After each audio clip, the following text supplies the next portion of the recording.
Okay, so like I was saying, what we're going to talk about today is going to be the thing that connects the unending cycle of misery to what we're learning about next, which is how Rome falls apart. And these two things are very closely connected. So it is super important that you are paying attention to these notes and understanding these notes. Now, we all should have our unending cycle of misery written down. And so the video, I hope, did a good job of explaining it. But what were kind of those big steps for the unending cycle of misery? So remember, it started off where the Punic War leaves off. Rome defeats Carthage. They gather up all the citizens of Carthage and turn them into slaves, which basically makes the price of slave labor drop. So now lots of people can get slaves, or rich people can get lots more slaves, and that drives down the price of goods, right? So if we think about our unending cycle of misery, what was that first thing that we wrote at the top?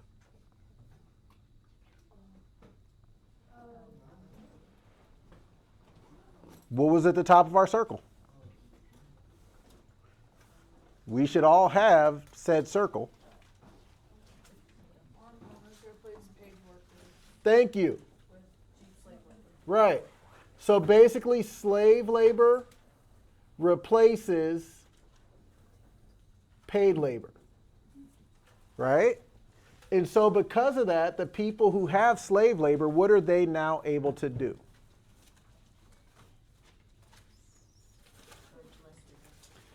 Right? So they're able to charge less. And because they charge less, what happens to some of our other businesses?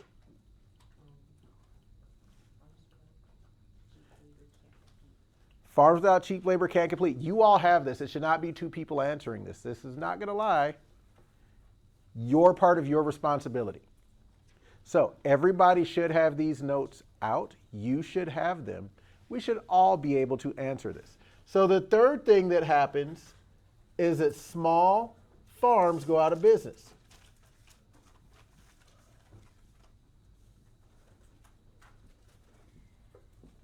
Okay? So now because the small farms go bankrupt, what happens next?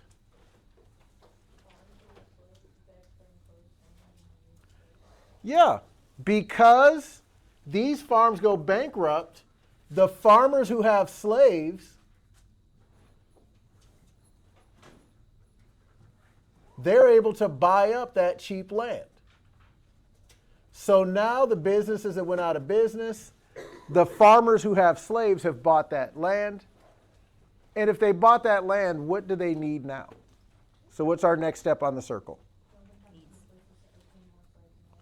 Yeah. So because these slaves buy more land, or because these farmers buy more land, they now need more slaves to work the land. How do they get slaves? Yeah. Going to war, right? So Rome needs slaves and land, right? So because they need slaves and land, they go to war and they get slaves. And then more slave labor replaces more paid labor. There are more slaves now to do the work because remember, once you initially purchase a slave, because slaves are expensive at the beginning. Once you've purchased a slave, do you ever have to pay them a paycheck ever again? No. So if you can afford to buy slaves at the beginning, it winds up being cheaper in the long run because for the next 30, 40 years, you don't have to pay them a paycheck. Now, because Carthage got taken over, that's what jump-started this because yes, people in Rome had slaves before, but they were way, way, way more expensive. But once they basically take a whole civilization and turn them into slaves, everybody, not everybody, but lots of people can get lots of slaves. The price goes down. And so now more people can afford them. And that's what starts the circle. They're able to charge less, drive their competitors out of business. Once the once their competitors are out of business, they buy up their land. We actually see this today, not necessarily with farms, but with stores. A lot of times, big stores like Walmart if we think about it, you can go to Walmart and buy stuff cheaper than buying it at like a small family-owned store, can't you? Because Walmart can buy way more so they can sell it at a cheaper price. And a lot of times back in the day, and maybe even some today, I'm not sure as much, but what Walmart would do as part of their business plan is we're going to go into a new place, we're going to sell stuff super duper cheap, and we're going to lose money on it for like a year or two, but we're going to drive all the other businesses out of business. And once they're out of business, we will have the monopoly. We'll be the only place they could buy stuff. It was the same idea. But here's why this is important, okay? We're going to focus on this paid labor.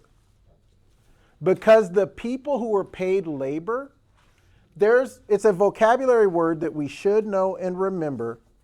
These were the plebeians or plebeians.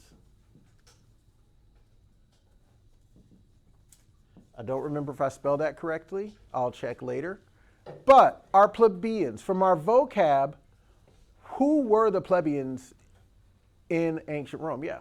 The lower class. They were the lower class.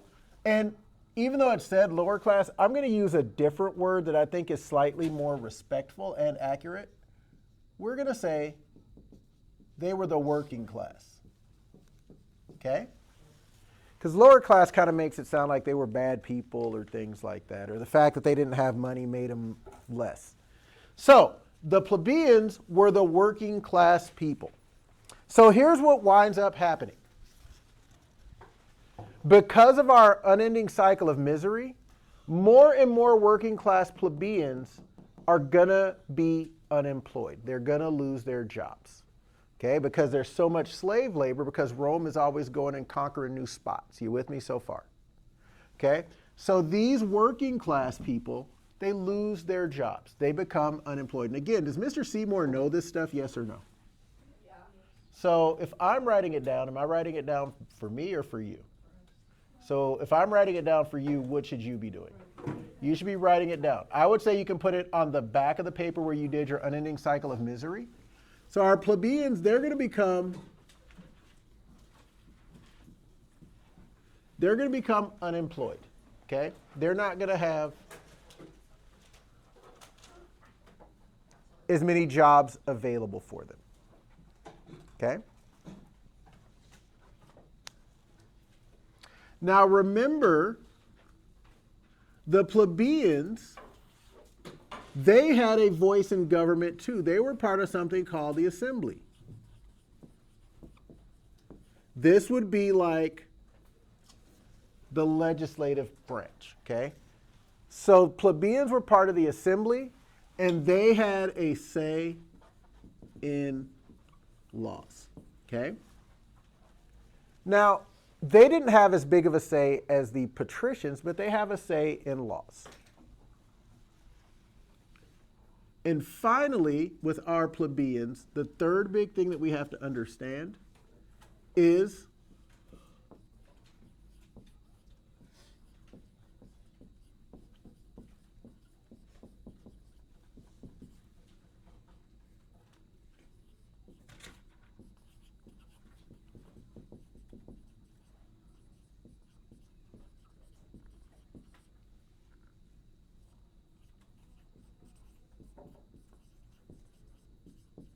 okay?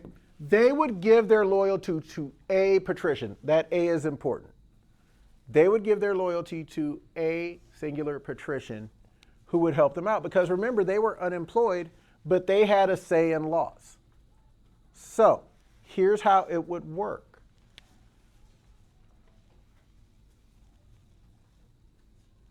What was the other group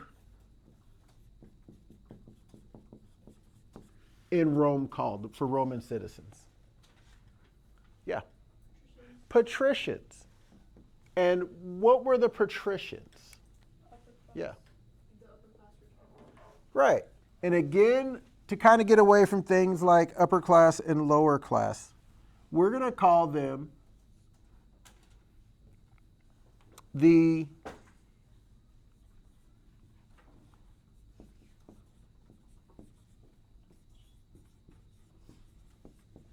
They were the wealthy and powerful. They were kind of the rich ones, okay? So here's what kind of winds up happening. Keeping in mind where the plebeians were at. They were unemployed. They needed to feed their families. They needed to be able to get money in some way, but they couldn't really get jobs because all the jobs were being taken by slave labor. But they were able to vote. They had a say in the lawmaking process. So they would give their loyalty to a patrician who would help them out. So here's what would happen. Our patricians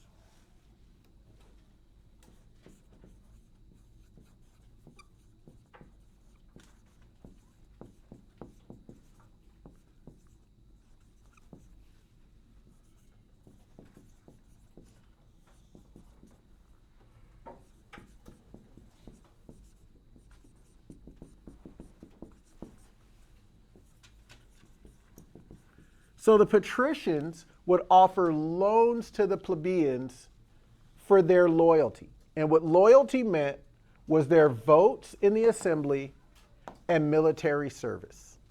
Okay? So the patricians would offer loans and jobs for loyalty, and what loyalty meant was if you were a plebeian, whatever patrician helped you out, you would vote for the things that they told you to vote for. Didn't matter if you believed in it or not, right? You had a vote and you would pledge your vote to the patrician who helped you to feed your family. If Rome had to go to war, which we know that they did because they needed more land and more slaves, you would be expected to fight for that patrician, the one who helped you to feed your family, okay?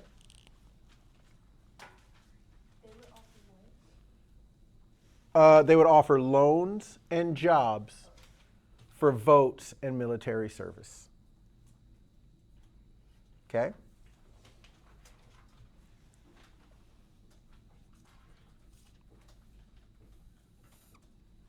The patricians, they were the actual ruling class. Okay?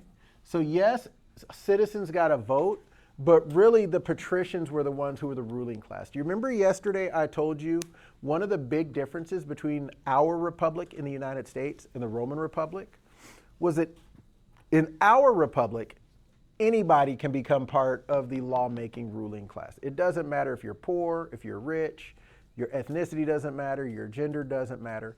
If you can get people to vote for you, you can become a lawmaker. You can become a senator, you can become a governor, you can become a mayor, you can become a president. In ancient Rome, you had to be a patrician to be part of the Senate who made the laws and helped the rulers. You had to be a patrician to be a consul, which was like their president. So the patricians were the ruling class. And there really wasn't a way to go from being a plebeian to being a patrician.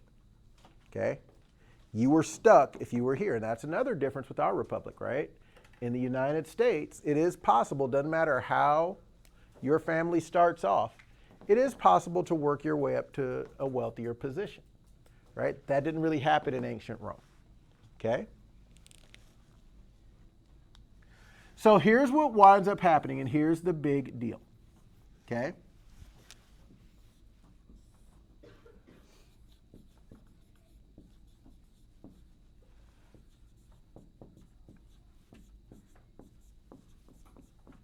Romans give loyalty to specific people, not the country. And I know Rome wasn't really a country, but it's just easier for us to understand it that way. So what winds up happening is you've got patricians who are really greedy and patricians who want power for themselves. And you've got plebeians who want to feed their families. And so these patricians, they basically have their own armies. So you know, and this is another change that we made in the United States, if we think about our government, our military is owned by the people, right? Even though the president is in charge of it, is the military the president's military? No. It doesn't belong to President Trump. When President Biden was president, it didn't belong to President Biden. Now, they're the ones that can make decisions and have the ultimate say, but it is not their military.